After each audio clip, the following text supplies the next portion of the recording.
Jai Swaminarayan to all of you, and welcome to this explainer. Let's jump straight in. Today we're tackling a deeply philosophical, but honestly, absolutely crucial concept from the Vachanam root, specifically the chapter Gadada Madhya 9. We're going to unpack the principle of Bhagwan Swarupnishtha. If you've ever found yourself wondering what it actually means to have an unshakable, foundational conviction in the form of God, well, you're in exactly the right place. Let's get to it. Right off the bat, the source text drops a massive hook to establish the immense gravity of what we're about to explore. It says this discourse is so incredibly rare that even great celestial deities like Narad and Brahma basically admit, we have never heard such a discourse, nor will we ever. I mean, think about how wild that is. It signals that we're dealing with a once-in-a-lifetime spiritual revelation here, something far beyond your everyday religious instruction. Okay, let's dive into this. Here is our roadmap for today. First, the rarest spiritual knowledge. Second, defining Bhagwan Swarupnishtha. Third, the president and the governor. Fourth, the danger of offenses. Fifth, proof of the supreme. And finally, Arjuna's ultimate conviction. Section 1. The rarest spiritual knowledge. So, the text makes it crystal clear true salvation absolutely requires understanding God's ultimate nature. And this spiritual discourse, it is incredibly profound. It's almost microscopic in its depth, and yet it's delivered in a way that anyone with just a basic, foundational understanding of spirituality can grasp. Finding this teaching is a total rarity, even among celestial beings. Recognizing just how rare it is really step one. The text actually insists that anyone who simply encounters this teaching should feel completely fulfilled. Section 2, defining Bhagwan Swarupnishtha.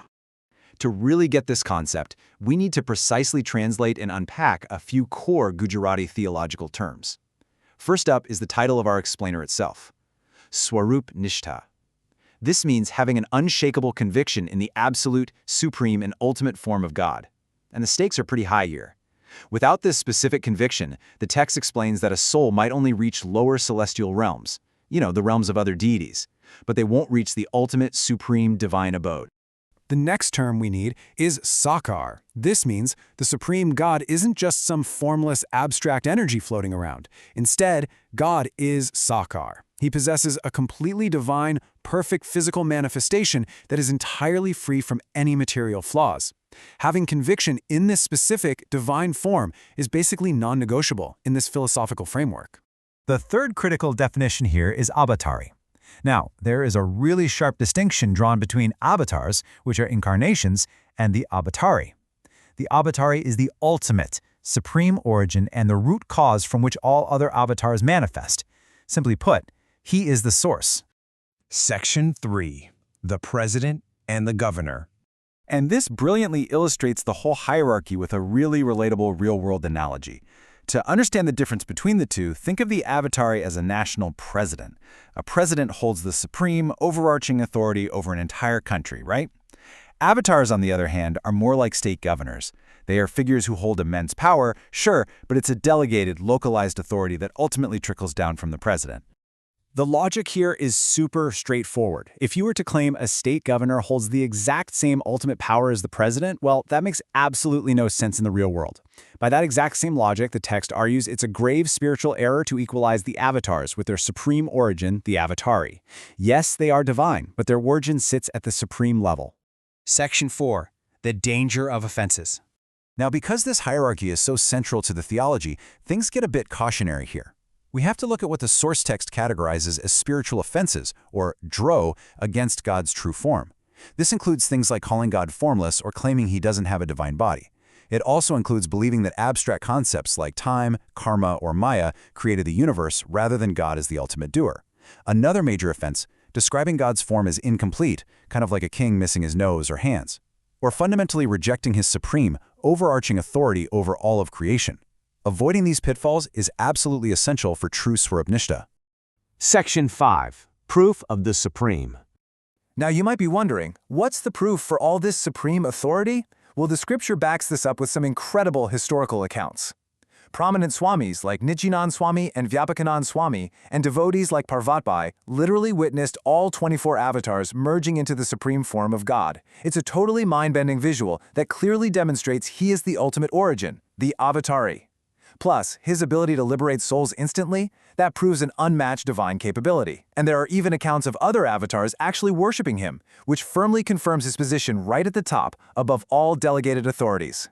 When devotees who had spent their whole lives dedicating themselves to worshiping other avatars saw these proofs, they had a profound realization. They explicitly declared, "This Sahajanand Swami is the complete, supreme origin of all avatars. We are his servants." That exact realization was the moment their Swarupnishtha became absolute. Section 6. Arjuna's ultimate conviction. Let's really anchor this heavy theology in a story we all know. Arjuna on the battlefield of Kurukshetra. Picture this. Hour 1. He is totally paralyzed by grief, refusing to fight his own relatives. But then, Hour 2, he listens to Krishna's ultimate command to abandon all other duties. Instead of relying on his own understanding of the rules, Arjuna places his complete reliance on God's form. The result? By nightfall, even with the ultimate warrior Bhishma swearing to kill him the very next day, Arjuna is found sleeping completely peacefully. The tension is just gone. He trusted God entirely. Now compare that to his brother Yudhishthira. Yudhishthira strictly followed all the scriptural rules, dharma, to a T, but he still suffered from immense doubt and fear. Arjuna, however, abandoned his personal rules, relied entirely on his conviction in God's form, and found ultimate peace. It perfectly illustrates the text's core thesis: true Swarupnishtha supersedes all other spiritual rules.